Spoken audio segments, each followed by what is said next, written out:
Combien il y a de climato-sceptiques dans la salle? Dénoncez-vous, il a un blé, une arme.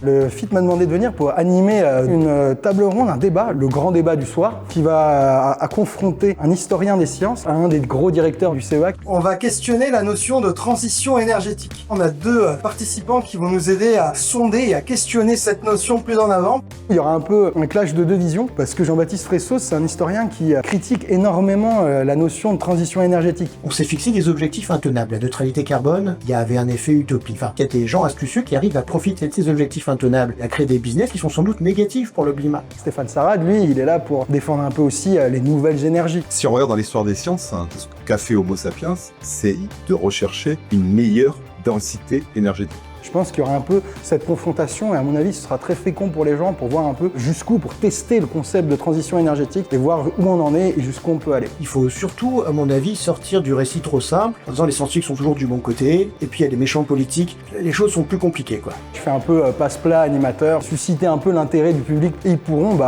tout confronter quoi. Transition énergétique, c'est vraiment une notion qui est très très bizarre, c'est plus un slogan qu'une notion empirique. Qu'est-ce qu'on fait derrière de ça? Moi, je suis pour le constat et je suis pour que chacun se fasse son avis.